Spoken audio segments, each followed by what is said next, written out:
I have just been so impressed and proud of your amazing growth. And I think it all starts from Strive. So why don't you tell me a little bit about what brought you to Strive? I just come out of college, and as most college students, I was looking for a job. I applied to several different positions in several different institutions, but I didn't receive anything, and I didn't get any call back.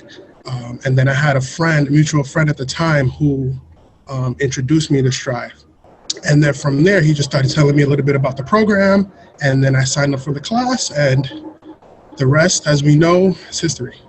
What do you think the biggest lesson you learned at Strive was? So the biggest lesson that I did learn, which Strive calls it the 90-10 rule, which in common terms means that every situation that you're in, right, it's 90% how you react to the situation versus 10% the facts at hand of the situation, right? And that will forever be the takeaway that I've gotten from Strive. You're put in situations a lot of times that forces you to come out of your comfort zone, forces you to become that person that you know you're not and that everybody else knows that you're not. But your reaction is still on your hands, and that's always in the back of my mind, whenever we're dealing with candidates or we're dealing with distraught individuals, or even, in our line of work where we're dealing with employees who have different situations. I'm really interested to hear how Strive connected you to Mount Sinai and the opportunity that you've initially had with us. So I was interning with employee health, dealing with the flu shots, dealing with the incoming staff, scanning papers, you name it. And then from there, I met with the manager, and she said, "Would you be interested in a full-time position?" I'm like, "Of course," And then from there, I've been learning ever since. I haven't stopped learning. It really brought out skills in me that I didn't know that I had, especially when it comes to leadership qualities, being the voice of reason in a chaotic situation. But that was definitely something that I learned both from Strive, but on my journey through Mount Sinai. You have been an amazing value to Mount Sinai.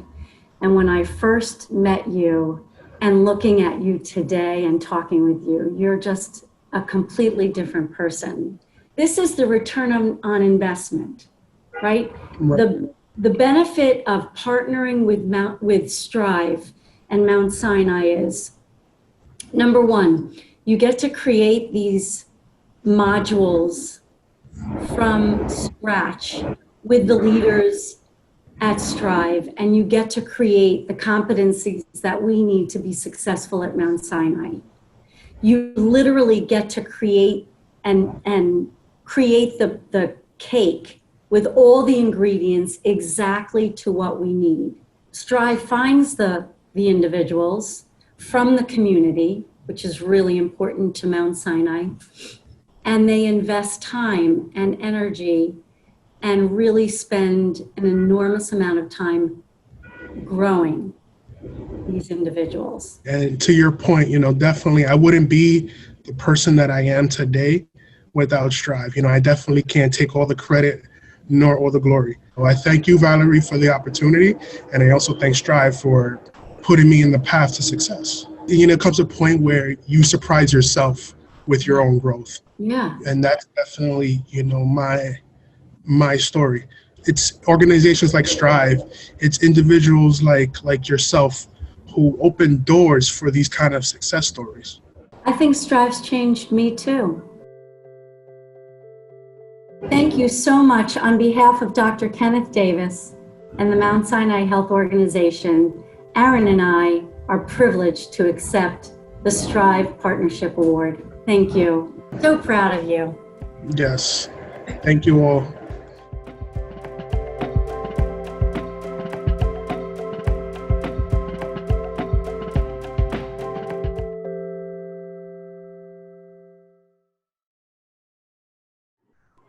Hello, everyone, and thank you so much, Strive, for this honor.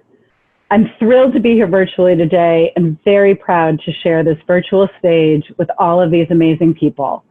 And I'm especially grateful that I'm being honored next to my dear friend, Lynn Lewis. In preparation for this event, I had the incredible opportunity to meet with a number of Strive graduates and hear their stories. What struck me perhaps most of all is the fact that all of them talked about how working with Strive helped them believe in themselves and what they could accomplish. I haven't faced anywhere close to the challenges that Strive students face, but I do know how it feels to lose faith in yourself. One of the most challenging times in my career was when I was a new CEO at a media agency. We had just lost a key account and we were fighting to save another. And then 3 of our largest accounts went up for review. And every day I asked myself why anyone believed that I could do the job. And I worried about what would happen when they all realized I was incapable. There was one particularly bad day where I was on my way to Ohio to have a conversation with yet another client who was unhappy with us. As I was trying to figure out what I was going to say to save the relationship, a close friend passed by my office and asked how I was. It wasn't good, and that became obvious when I burst into tears and confessed that I didn't think I could do the job. My friend got me cleaned up and put me back together, and I went about finishing up my day so I could take the last late flight out to Columbus. When I finally got to my hotel room, I was exhausted, and I had no idea how I was going to get myself recharged enough to handle the meeting the next day. I opened my suitcase to get my things out, and in it was a card and a simple present. I wish I still had the card, but I can still see the first line of it in my mind. It read, "There's nobody who can do a better job in this role than you." My friend from earlier in the day had stuck it in my suitcase, knowing that she needed to show me something in myself that I wasn't seeing.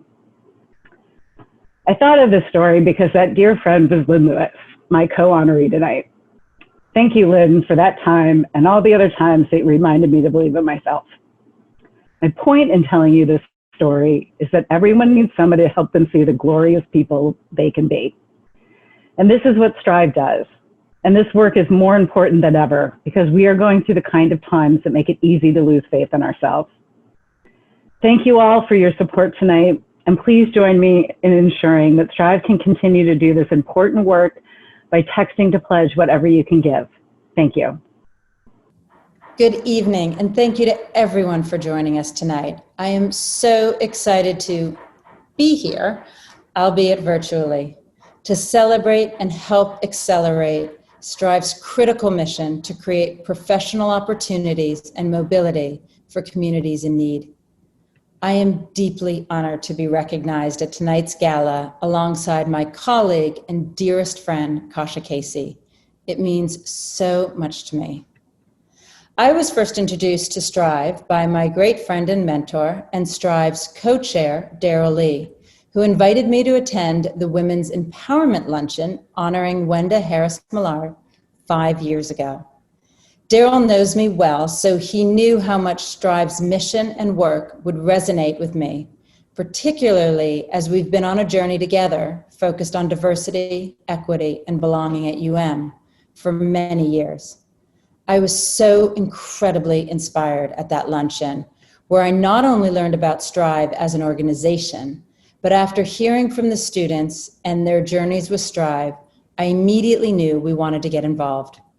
From that moment, UM's commitment to Strive was solidified. Since then, many of my fellow UMers and I have had the great privilege of working with Strive students and attending their exceptional programs over the years.